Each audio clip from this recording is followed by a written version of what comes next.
Hey, sister.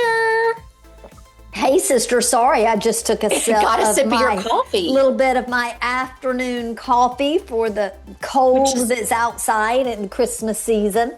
I just want to say something real quick to you and to our listeners. I've told a few people this, and if any of our listeners have any tips for me, I would love it. But I would love to become, because I love coffee in the morning. I have to have it. Okay. And I would love to become a hot tea drinker instead of coffee. Why?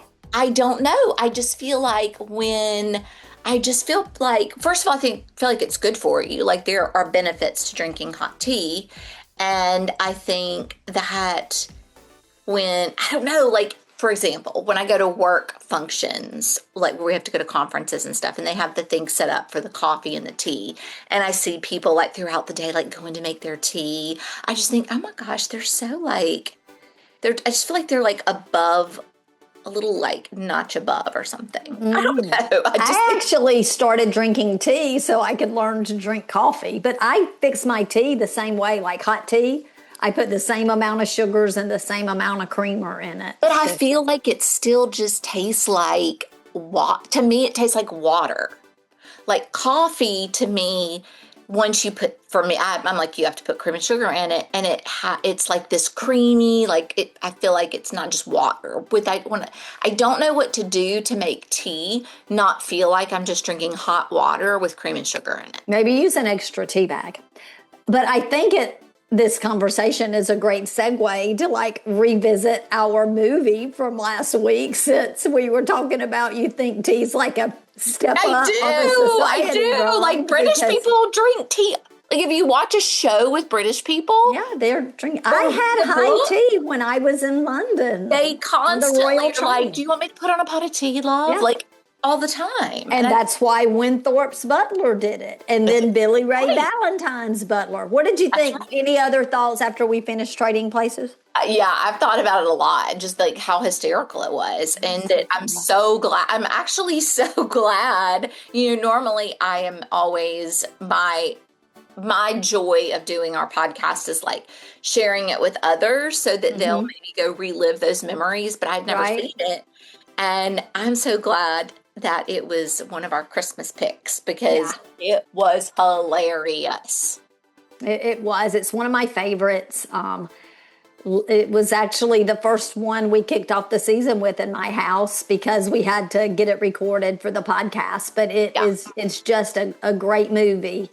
And I was glad to start off, although it's not necessarily a Christmas movie.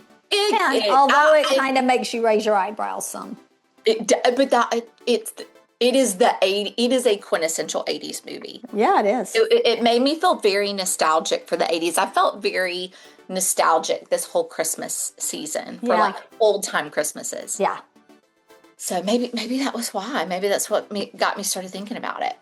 But this week we are trading politically incorrect laughs for a fresh spin on one of the most familiar Christmas stories ever told. Yes, like a classic. Lots of twist on a classic, right? Yes. So, real fans, get ready. We're stepping into Scrooged. I'm Amanda. And I'm Missy. And this is Real Sisters Rewind. Join us as we go back to the 80s.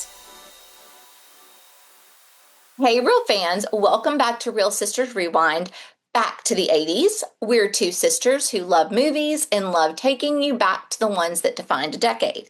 And before we jump in, we have to say how grateful we are to have listeners from 34 different countries. 34, sister, 34 countries.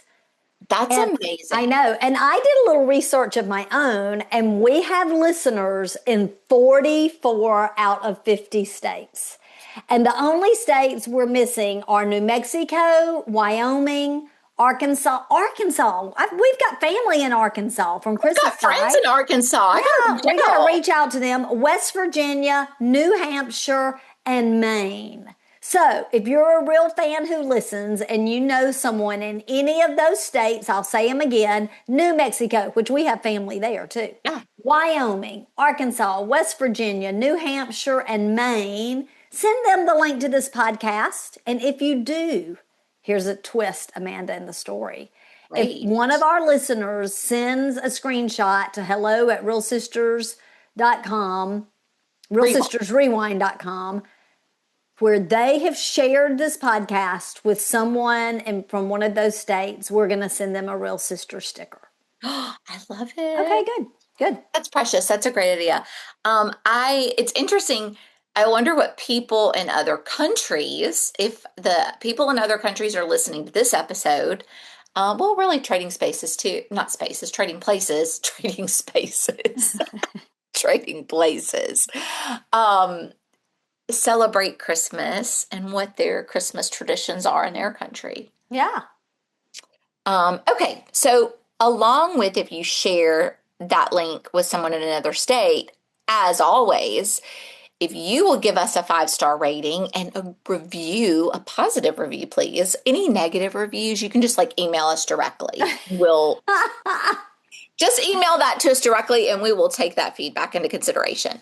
We got one negative review from someone that I They was actually doing did two, business didn't with. they? Yeah, Two. two. It's our only two negative reviews. It's somebody I was doing business with that I stopped doing business with, who knew we had a podcast and did it intentionally.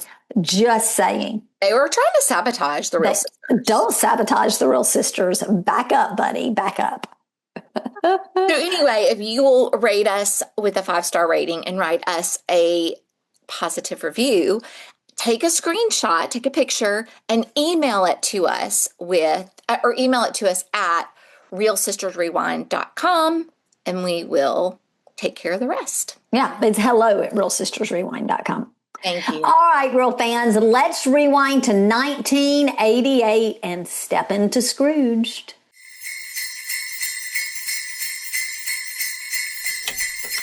Scrooge premiered in the United States on November 23rd, 1988, which is great timing. Yeah. It's getting ready for the Christmas season. Thanksgiving weekend. So it really Great was time. positioned itself to be a great like holiday film. Mm-hmm. And Missy, you would have been 20? Yeah. I would have been 20 later that year. Yep. Oh, you were. Or no, I would have already turned 20. I would have already turned in 20 July earlier that year. Yeah. So then I would have been like 20 minus 8, 12. Yeah. I saw it in theaters. We saw it together. I swear, I think we saw it together. Okay, I was thinking that we did, but I know we saw it. I know sure. I saw it in theaters, and it feels like something I would have seen with my family. Yeah. And I feel like I remember the one of the things, and I'll just spoiler alert, one of the things I love the most about this movie is the ending. And I just remember, every time I hear, and maybe that's why I was telling you earlier, it made you feel nostalgic. Yeah. I love it so much. Okay.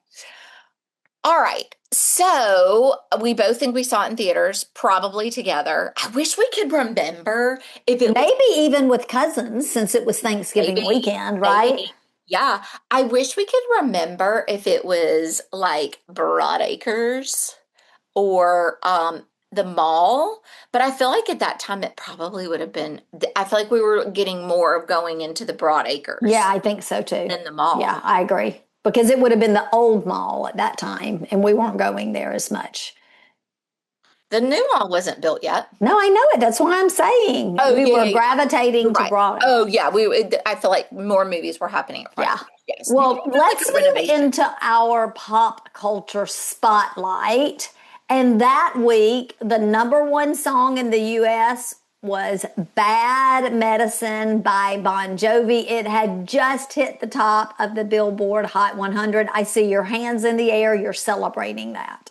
I mean, yes, absolutely. This was so my life at this time. I forgot. I never did send you. I remember on one episode, I told you I was going to send you the clip for Wanted Dead or Alive, the video. I'm still going to do that because Bon Jovi, that video is so good. Anyway, Bad Medicine. Such a good one. How does it go? Bad medicine. Is that it? Are you? What is wrong with you?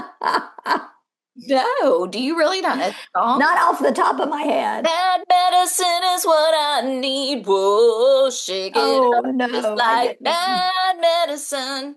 No, I Bad don't know where I got medicine is my what tune. I need. No. It's But like number your love. two. It's your love. Oh, okay. Your love is like bad medicine. No, but the number two one, I knew it was Wild Wild West. Oh my gosh, I Wild Wild love West. Yeah. Escape Club. That was a good one. There's a lot of good ones in the top 10. Yeah, but I don't know many of them. I mean, I know a couple of them as I You look. know Like, the Locomotion. but that's not the original Locomotion. Yeah, like, but it's the 80s one. You know yeah, Kokomo. I recognized Kokomo. And One ooh, moment in baby, I time. love you way Yeah. every One day. moment in time, Whitney Houston. Look Away by Chicago. So you're right. There were some good ones. Yeah. There were Oh, some. Look Away was a real banger. Like Yeah. that was a good one. That was a dance, slow dance song. 100%. 100%. What about on TV? Probably the Cosby Show as usual. Yeah. Let's look at the TV guide though to see. We are fine. Oh my gosh, there it is, ladies and gentlemen. Growing Pains. This is when we started getting not just Cosby Show, but we had like Growing Pains, Who's the Boss? What cracked me up when I saw the TV guide, because if you notice right above where I put it into our notes, you can literally put what was on TV that day. So on 11/23/88, a Bugs Bunny Thanksgiving Diet came out. It was I guess a nighttime holiday special. And Star Wars Episode 4, A New Hope was on. It was probably like a big night for CBS. Again, CBS. Yeah, that was. But here's the thing. I love seeing the Bugs Bunny. Again, our children do not understand that when these shows would come on, the Bugs Bunny Thanksgiving, A Charlie Brown Christmas, Rudolph the Red-Nosed Reindeer, whatever, Frosty the Snowman, there was no like, oh, I'm just gonna watch. I'm gonna just get them these on Netflix and watch them this weekend. Like, you stopped what you were doing and you took dinner to the brick in front of the TV and you watched it because that was a once a year thing. And the commercials had purpose because there was no pausing, rewinding, etc. The commercial, if you had been eating on the brick, you took your SpaghettiOs bowl into the kitchen fast, you went to the bathroom, you grabbed a blanket, you got on the beanbag, you used those commercials to be ready for when the commercials were over, to be tuned in. Right. You wanted to be tuned in, and you weren't going to see this for another year if what if next year they don't put it on? Right. This might be your last chance to ever could see be. it. You never know. You never know. Might pull it out of the vault. Well, yes. People magazine has a beautiful picture of the First Lady Barbara Bush at the time, but it's so funny. It says, Barbara Bush brings a simpler Yankee style. So I'm guessing a simple Southern style wasn't good enough for the White House. I just thought that was funny. But even funnier than that, two things. So Amanda, you can see it. You may have to put this picture on our social, but there's some guy that's in War and Remembrance, Hart Botner. Doesn't he look like Bradley Cooper? Yes, I know. I thought it was Bradley Cooper. I was like, why is he on this? I know it. It looks like Bradley Cooper. You'll have to share that. But it says a strange at-home visit with Imelda. And it was an exclusive. Now, who was Imelda? Imelda Marcos. I feel like she was a drug lord wife. Well, she was the former First Lady of the Philippines, and I think she's the one who had all the shoes. I think she had like so many pair of shoes or something. There was something about shoes. But I know that they were like living in exile in Hawaii like from 1988 after her husband was thrown, like the government was Overthrew overthrown in him. So 86. he Yeah. lived Oh, with, yeah, she did. She had an enormous shoe collection and she was famous for her extravagant but lifestyle. she lived with him in Hawaii. Like Yeah, they lived they together. left They both. together. Yeah. Ooh, interesting. Real quick, this is back to the Barbara Bush. Was she a Yankee? I don't understand that. I thought they were from Texas. Yeah, I don't know. I just I read gotta what People dive in. I magazine gotta dig said. into that. Find the article, read it, share it with the real fans. Okay, I gotta find out what that means because that's kind of crazy. All right, do you have a do you remember? Do this is a great one that I want to ask you, and I know you do, but I'm still bringing it up for the real thing. Okay. Do you remember icicles on our mama's Christmas tree? Do I ever remember icicles on our mom's Christmas Have tree? you ever had icicles on your Christmas tree as a grown up? Yes, I have. Our first Christmas trees, we would buy the box of icicles and we would put them on and they would, like Michael, even when he was little, we had icicles on the I Christmas am tree. so jealous. I have You not never had have as an icicles on a adult? tree I don't since know if you can we even were buy them anymore. in our old house. Oh, And wow. I actually just told Eric that I kind of want to do icicles. Like I want to get icicles. You I can bet still you buy could them. find them. You can still buy them. I was going to look for them today in Walmart, but I just didn't have time. And then I started thinking, I was like, ooh, but then when I take it down, it's probably going to be hard to get all those icicles off. Yeah. But I've been thinking so much about our Yeah, it nostalgia. makes it very homey. Hmm. Very homey. Okay, here's my do you remember. One of my favorite things about the holidays are Christmas. It's Christmas music, right? Like I love listening to Christmas music. Every morning I listen to it in my quiet time. And I was thinking about I had like this set of Christmas tapes when I was a young adult. So it was like late 80s, early 90s, but they would have been around in the at 88 for sure. And it was like a classic Christmas set. And it was all these different cassettes that were like in this box that closed.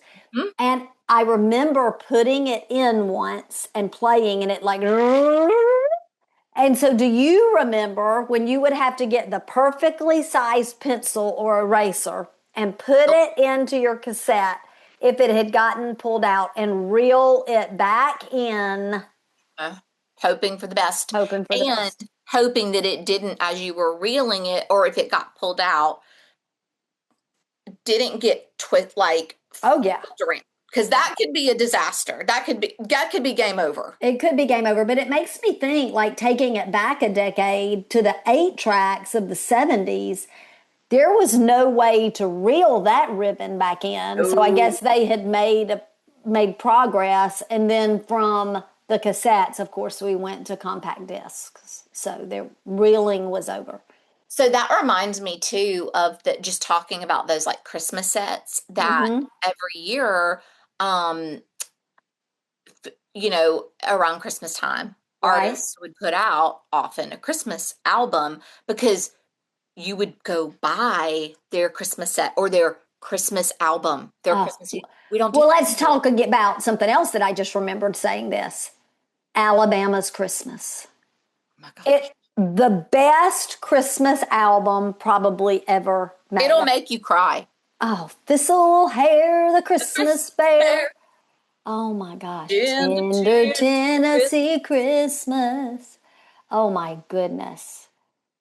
It'll make you cry. Yeah. That should be a social post, something about that. Definitely, right. Love. Yeah. Yeah. But yeah, so you would buy the Christmas album, you know, Everybody had a Christmas album. in hopes that they would, and it would always be disappointing if they like didn't have like, The good songs on yeah, it. or if they Like, if they just like had their own like created song right. that they Nobody didn't wants do. that. No. Mm-mm. Mm-mm. Well, let's hop into the movie, sister. Let's start Let's do it. talking about the movie. Scrooged. Okay, the film was directed by Richard Donner, who had already made major hits like Superman, The Omen, yikes, Ugh. and The Goonies. I find it funny that his name is Donner and it's a Christmas movie. So Dasher and Dancer, Prancer and Vixen on Donner. Yeah. Well, the screenplay was written by Mitch Glazer and Michael O'Donoghue. And I guess their goal was to take this very familiar classic Christmas story and make it like a satire, dark. It was a dark comedy, but all around, again, the classic Dickens story. yeah, it kind of reminds me of the Disney version with Donald Duck. A little bit, yeah.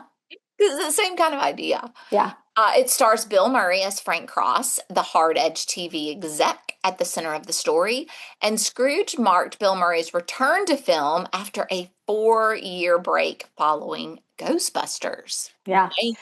So funny. I did get some Ghostbuster vibes, but the very first look at him took me straight to What About Bob, which isn't an 80s movie, but he is just so himself in all his movies. Like, he always plays the same person in the same way. Like at the end of the movie where he's walking and he's doing his monologue, he's just always the same and always great. Always great. And actually, two of his brothers, I think it's actually his only brothers, appear in the film, or three of them actually. Joel, John, and then Brian Dole Murray are in the film with cameos here and there. Is one of them the guy who plays his actual brother? Yeah. Mm-hmm. I wondered if that was his real brother. And then Karen Allen plays Claire Phillips, the grounded presence from Frank's past. So she's the old girlfriend, and she had been in Raiders of the Lost Ark. Yeah. That's what I thought too. I was like, oh my gosh, okay. I did read they chose her because of her like calm, solid presence to kind of be the yin to the yang of Bill Murray's not so much. Yeah, that makes complete sense. They probably needed that. And then John Forsythe appears as Lou Hayward, the first goes to visit Frank. And I know John Forsythe had a long career before I knew him in Dynasty. I was going to say, all he is to me is Mr. Carrington. Yes. Blake Carrington, yeah. Blake Carrington. And then we had Carol Kane, who took on the role of the ghost of Christmas Present. She is Chris Washam's favorite character on the entire movie. She's kind of ditzy and funny and clumsy and really great. And then David Johannesson appears as the ghost of Christmas Past. Yes. Robert Mitchum plays... Big, huge star, by the way. Yes, plays Preston Rhinelander, the network executive. So he's like the network head honcho with some very memorable opinions about programming. And for pets, that was cracking me up when he was like, there's a new trend coming. Yes, pet TV. The pets. Yeah, they're going to start watching. And there really are now real channels like for pets and stuff. You're right. Weird. And we also want to mention Bobcat Goldthwait, who plays Ellie. I'm definitely not saying his last name right. So we're sorry, Bobcat. But he's a character actor. Like he's in other things. He plays Elliot Loudermilk. And his character... He talks a lot like this. I feel he's like a Saturday Night Live or something. He is. He's totally a caricature of something. Yeah. His character goes from being the first fired in the first few minutes of the movie to becoming one of the most chaotic parts of Frank's Christmas Eve. So he's very important. Yes, he is. You have to mention him. Oh, I know what it was. Police Academy. Yeah. He was in that. Now I remember, because I was like, the whole time I was like, I know this guy from something. It's Police Academy. Okay. Yes. There are also some real TV personalities that show up throughout the movie. John Houseman and Mary Lou Retton. And I can remember the first time I saw it thinking like that was one of the best parts of the movie, having Mary Lou Retton in it. I thought you were about to say John Houseway, by the way. I know. I thought about that, the character that Michael played when he was a little boy. Shout out to you, Michael, if you can hear this. That's right. Well, the movie's rated PG-13. It runs about an hour and 40 minutes. Sweet spot. Like. Right there at the sweet spot.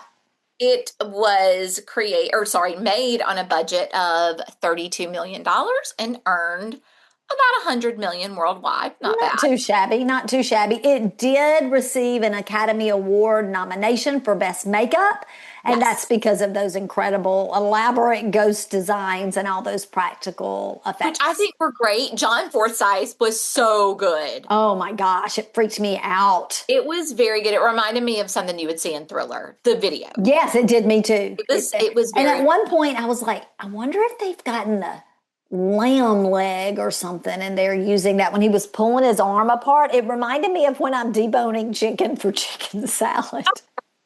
I was like, that looks real. That looks real. All right, real fans, let's step into Charles Dickens' classic Christmas tale. Only this one comes dressed in full 1980s craziness. all right. Sister. So this first opening sequence reminded me of Roger Rabbit when we had the cartoon, the baby cartoon kind of opening. Mm-hmm. Mm-hmm. That was we had this opening scene where we were watching this over the top, really. Well, at first we didn't realize it was violent. It's like Santa Claus and his elves, and all of a sudden it turns into this like violent promo ad for a Christmas Horrible. special that was going to air on the IBC network, which is the network that is in the film. Yep. And it was featuring Lee Majors as the quote unquote Scrooge. And Do you know who Lee Majors was? Like in the 70s, who he was oh to yeah, me?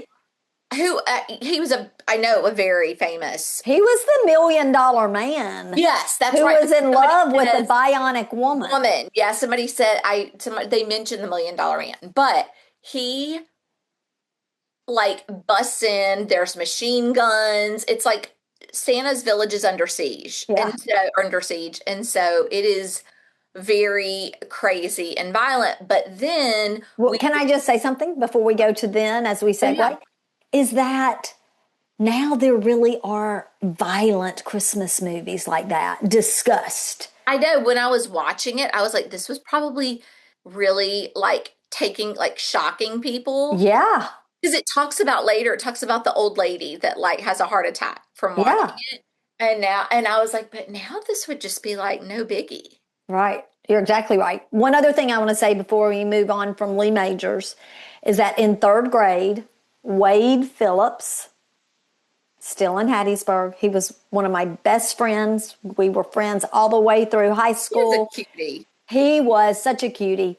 And he married his high school sweetheart. They're still together. Like he's just a precious soul. But in third grade, we played the bionic woman, the $6 million man, and somehow I'd have to go back and research it, but there was like a Sasquatch type character That would be part of the that training. would be part of it, and we would play it on the playground. Like I can remember like acting out like I was Lindsay Warren. Yeah, I was a bionic woman. I was standing like against a big pole, and it was like one of the big poles that hold lights on the playground. And he put my hands behind it, and then I was like, and I would break out, and we would chase each other, and we were the bionic man and the. Oh, those were the times. I know. And I need to send this to him. I'll send him the link because he's probably not listened to it, and I'll say, you guess who made a cameo on Real Sisters Rewind. Okay, I know we were moving on, but I wanted to say that. No, I love it. I love it. So from that like clip, then we realize we are in actually the IBC offices. Right. Like a studio. Yeah, they're like watching this for, to see what he thinks about it, to see what Frank thinks about it.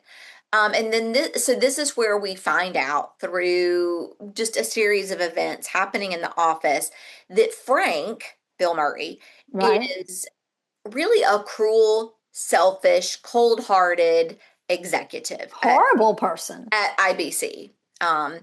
And he is going to force his staff to work through the holidays. He is hostile to his boss, the one that we talked about, Preston, the one that talks about having the to shows for cats and dogs.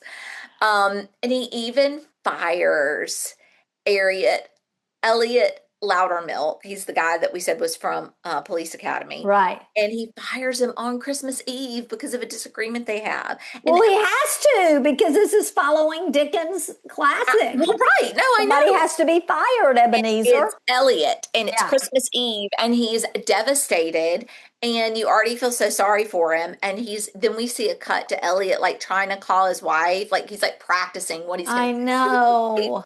about him getting fired and that they're going to have to move to a smaller apartment. I know. And you know what? I had the thought is that there really are people right now who've lost a job and they're like, yeah, it kind of made me feel a little bit sorry for him. I mean, of course I felt sorry for him. Let's use that and maybe think about something we could go and do for someone. Okay. Love that. And so we get this view of him of what he's like in the office, right? Well, then we find out really he's basically the same way in his personal Yes, even with his friends and family, he's just a jerk. Yeah, like his brother's so nice, and he's got the sweetest little. And invites him like he does every year to come for Christmas dinner. Of course, Frank, dismisses him and is like, "No, I'm just too busy or whatever," but he's not coming.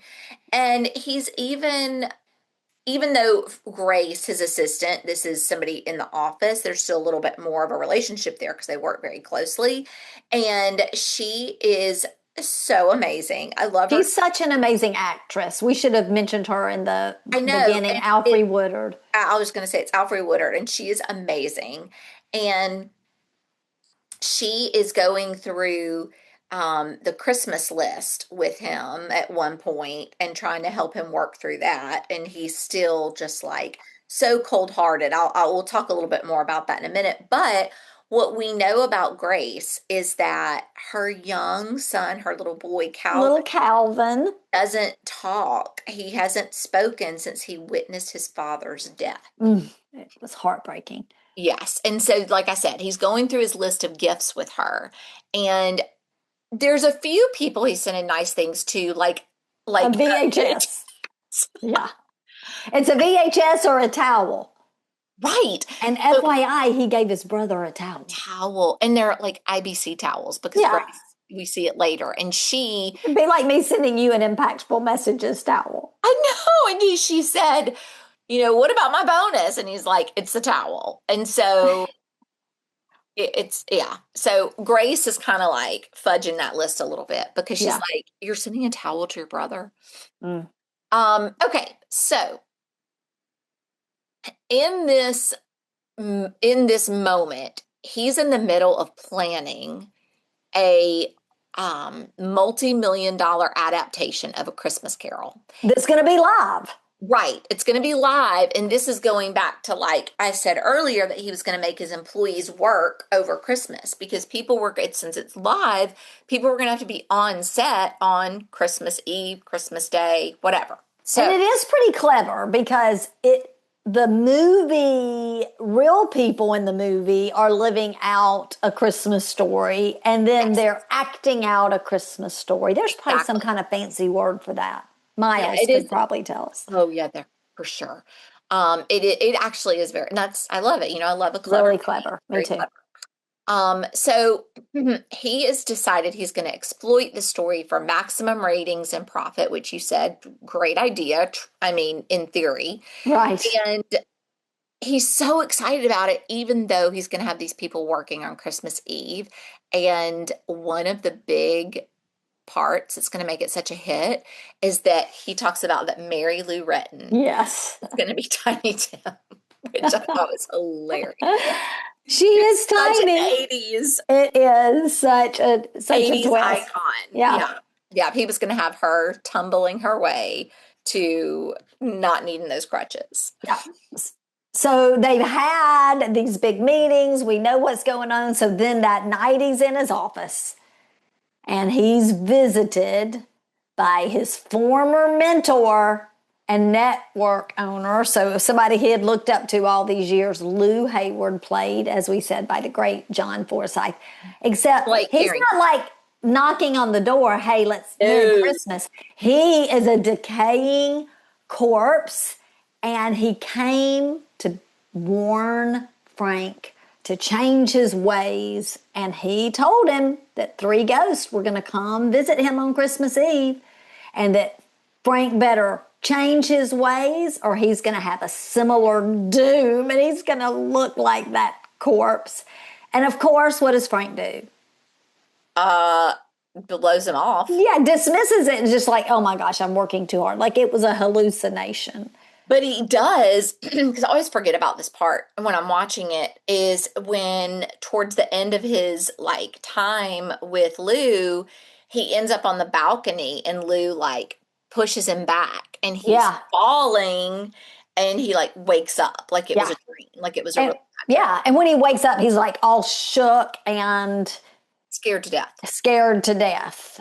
That part is really like, that's that first part that is like dark and gross and yuck.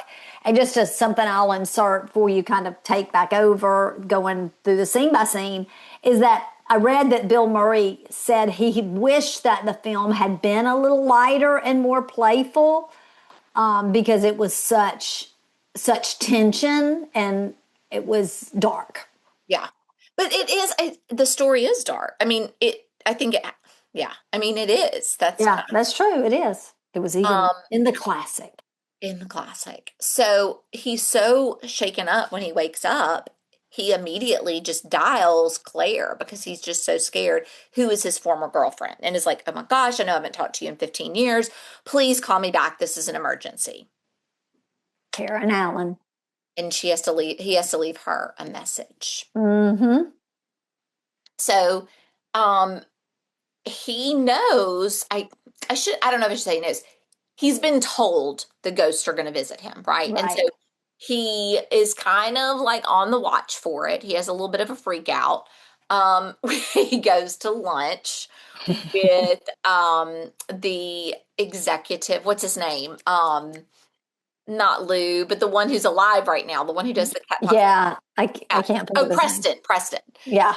Preston, yes. And he kind of has a freak out and ends up leaving the lunch in a tizzy and goes to hop in a cab. Hails a cab. And suddenly he is with the ghost of Christmas past. Now, this guy that plays the ghost of Christmas past reminds me of a cartoon character. So much so. I had Roger Rabbit vibes then so much. But you know who I think it is? So this was a character that was in like Disney cartoons. He's not like, but it's like I think his name was Bruno or something. He was like one of the like kind of rough characters, but he would like always have a cigar, and I think those big chomps, those big chomping teeth. Yeah. Yes. Yeah. It was anyway. So just reminded me of Bruno, or the kid from Pinocchio. Oh, yeah, absolutely. Yeah. Yes, absolutely. So I'm going, for some reason, when we did the research, his name didn't come up on our list, but he was a star. Let me see if I can find his name. All right. While you're looking, I'm going to. You go ahead. Okay. So he takes Frank first to his childhood in 1955, and he warns Frank, "You're going to cry." And Frank's like, "No way."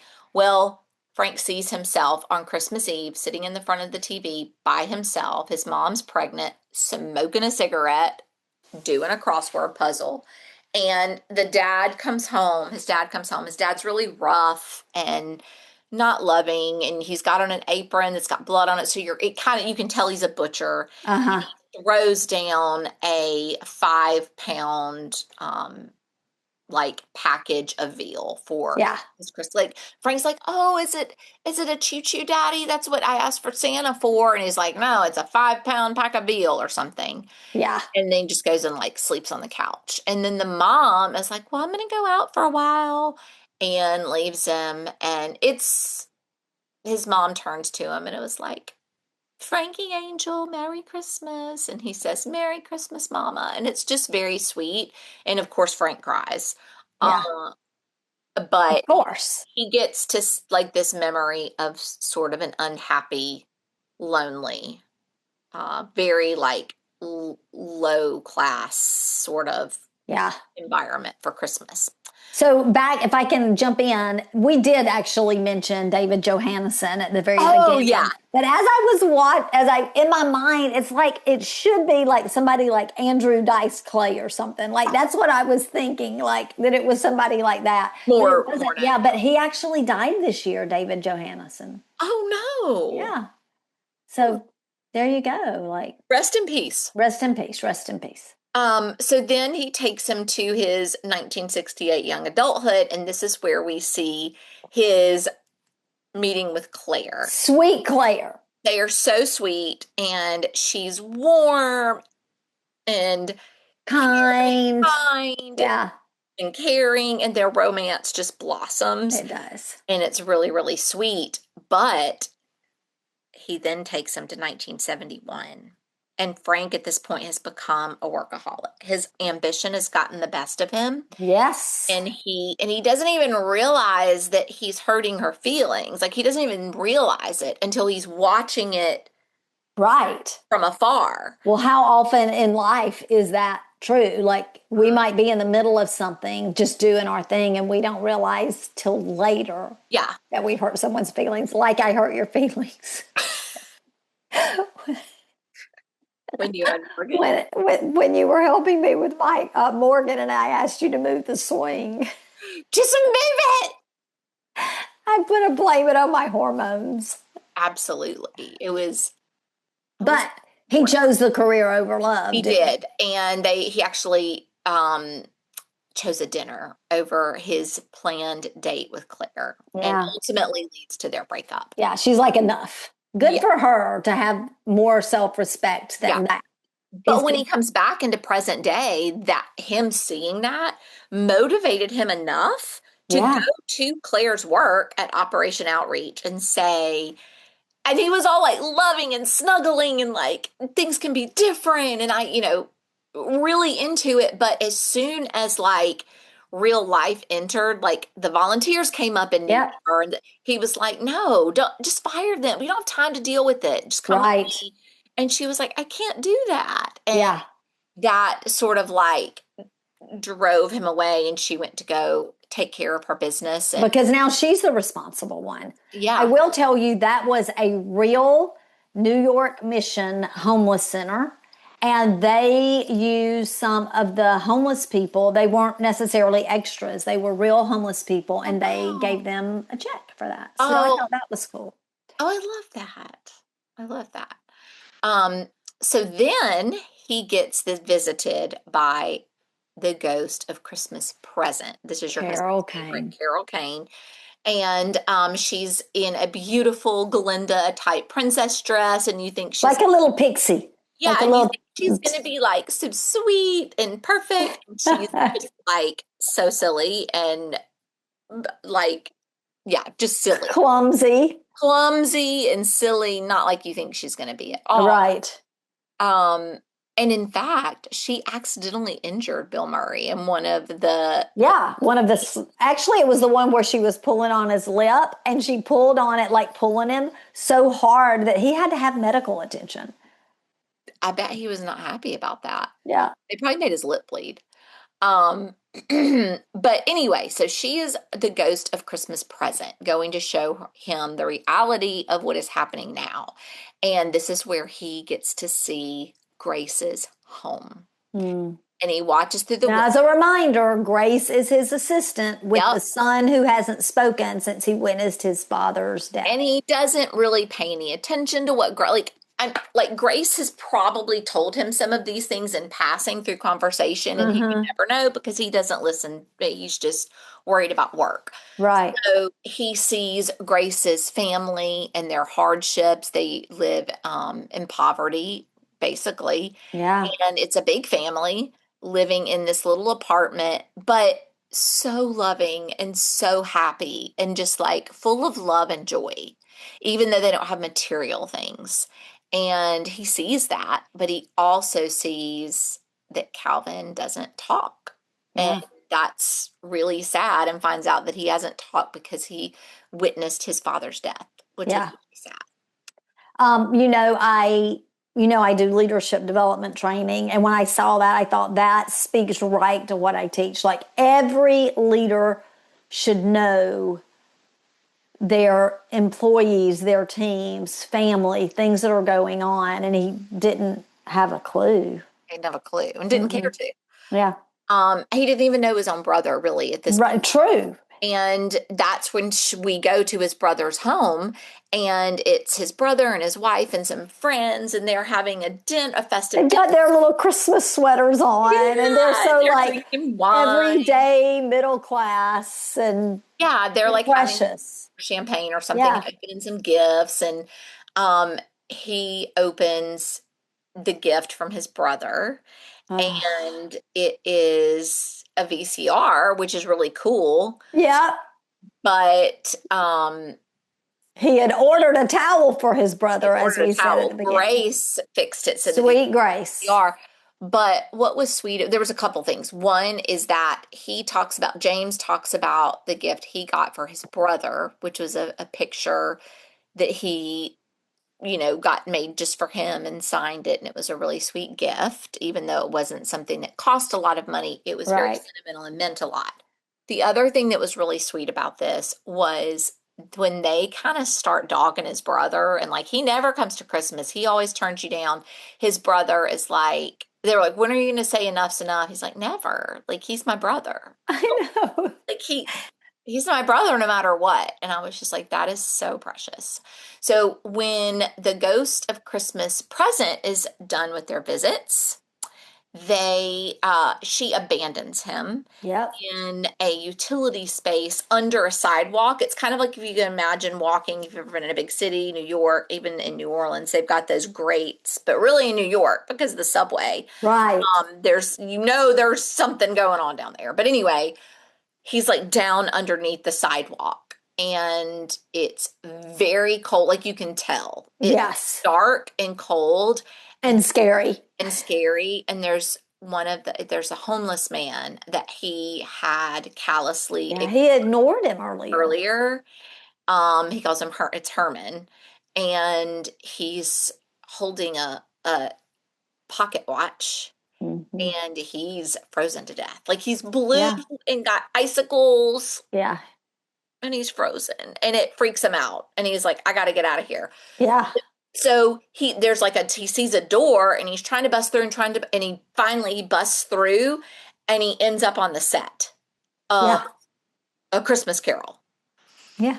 So he stumbles back into the set, and he is very shaken here. Mm-hmm.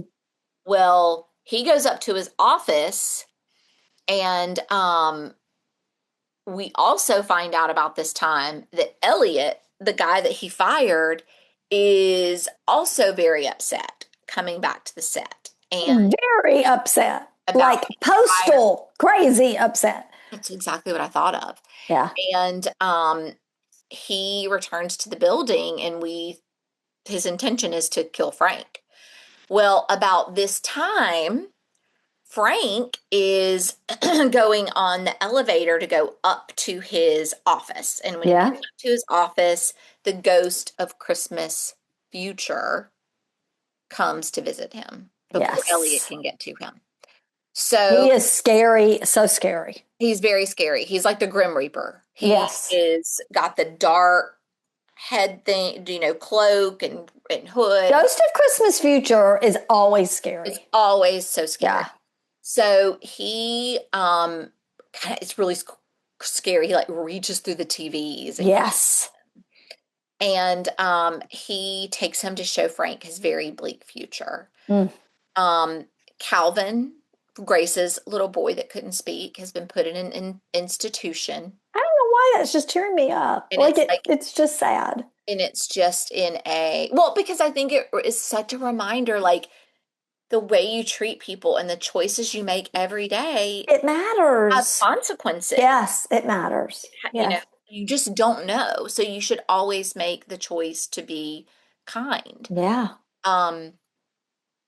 So anyway, he's in an institution, and it's like padded walls and very lonely.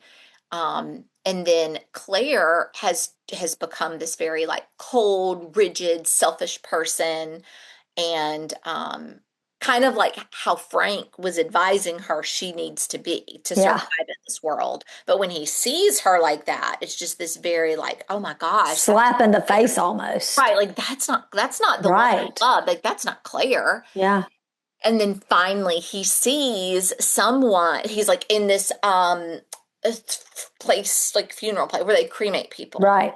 And Like a mortuary type place. yes, and he sees his sister-in-law standing there and is like, "Oh my gosh, my brother, has passed away. I'm so sad. Oh, this is terrible." But then sees his brother walk up and realizes it's not my brother. And he's like, "Who is in that coffin?"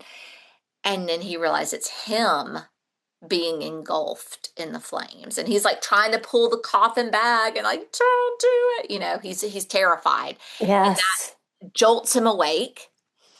And now he's face to face with Elliot and his And Elliot's gun. with a shotgun too.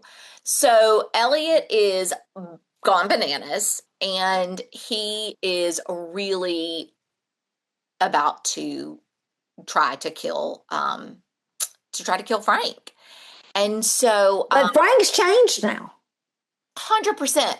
Frank is kind of like, Elliot, he kind of is almost like, I don't know how to explain. Oblivious almost. Yeah, Like, oblivious to Elliot and how upset he is.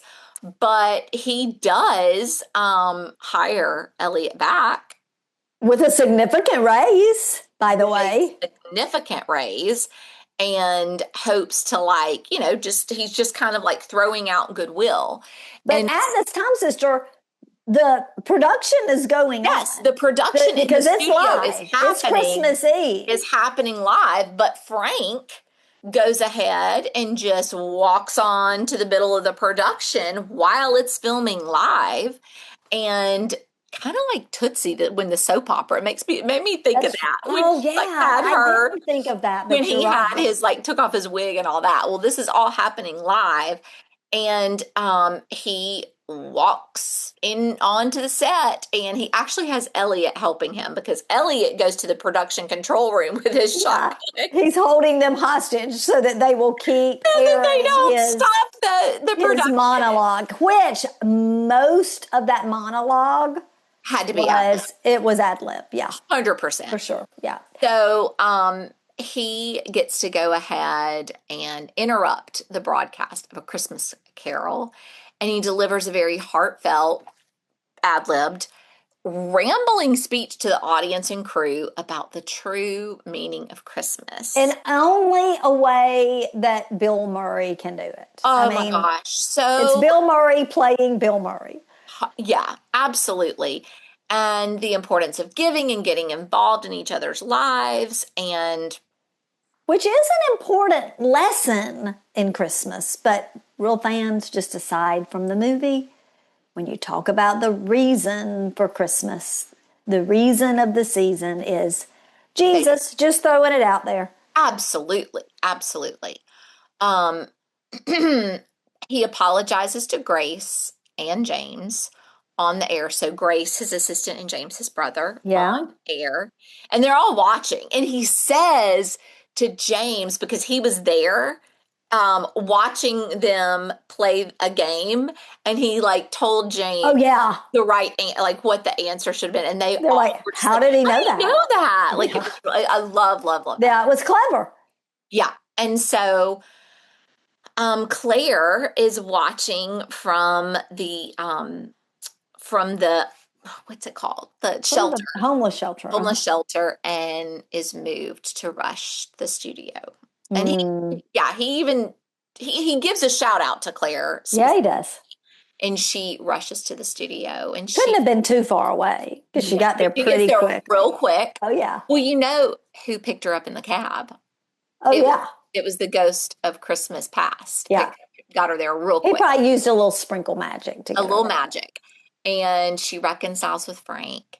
And in a very, very touching moment, little Calvin comes up and says, "Don't forget, God bless us, everyone. I And it's like the first thing know. he says ever. And it's so sweet. Calvin's family all run up and he's picked up Calvin. You know, Calvin is like the real Tiny Tim. Yeah. And everyone joins in with the rendition of Put a Little Love in Your Heart. Oh my gosh. That's the best part of the entire I movie. love it so much. I could just watch that. Like it's the best part of the entire It gives you movie. such great Christmas spirit. Everyone joins in. They even they break the fourth wall and encourage the audience Yes. to join And in. I remember that so much from Yes. seeing it the first time where he's like, all right, all the men. All right, everybody on the Yes. left side of the theater. Everybody So on the right funny. side of the theater. All the women. No, the real women. Like, I It's loved a it. really, really great way. I mean, it sends you off with such great Christmas spirit. Like, Yes. just like ready for the season, which is Yeah. such a great time that they did it over Thanksgiving weekend because it was like, oh my gosh, I'm You ready. were ready. You were ready then. Put a little love in your heart. Can I just say to World. Eric Stevens, I Uh-huh. walked out from watching this movie and I walked into our living room and I was like, and the world will Will be be a a better better place place than the for world. you. He was like, what are you singing? What? Wait, what? Excuse me? He was like, what are you singing? And I said, I'll give you a hint. 80s movies, Christmas. He was like, Scrooge. And I was like, yeah, and I started singing again. And he was like, yeah, I don't know that song. Was He that knows song this made movie. just for this movie? Oh, he knows this movie. And I'm like, how do you not know Put a Little Love in Your Heart? That is not just for this Think movie. of your fellow man. Give him a helping hand. Put a little love in your heart. Yeah, like how do you not know I that? don't know. I don't It was know. on the radio. Yeah, it was. It Like, it was. was a popular song. But anyway, I love that part so much. So, Me too. It's my favorite part. does it measure up? I think it does. There was a hesitation there. Well, because kind of the like some parts were over the top and I was like, come on, but it all comes together so beautifully at the end. I'm going to say yes, it measures up. You're not telling the truth because what you said was it's loud. It is loud. Bill Murray is loud the whole time and the ghosts are Remember, loud and that Bobcat guy is loud. you must have had your volume up too loud because I never felt like it was loud. Real fans, she likes it quiet. Girl, you have a sound sensitivity or something. And then sometimes I can't hear, so who knows? Who knows? Does it measure up to you? I know it does. 1,000%. Yeah. I was kind of like, even like, oh, I don't want to watch it because I've seen it so many times and it got going and I was like, I love this movie so much. The payoff is in those Me. last 10 minutes. I love it. I love it. All right. We are going to go ahead, real fans, and wish you all a very merry, blessed Christmas and a happy New Year. Sister, we're going to be together for New Year. I know. We are going to launch a couple of replays over the next couple of weeks to give us time to be with our friends and family and enjoy our loved ones and celebrate baby Jesus. So yeah, we're going to, in the next couple of weeks are going to be repeat Christmas themed. Yeah. But we'll be back in the new year 2026 with some really big hits from the 80s. I'm excited about rewinding them. So real fans, we will see you next year. God bless you all. Bye. God bless you all. Bye.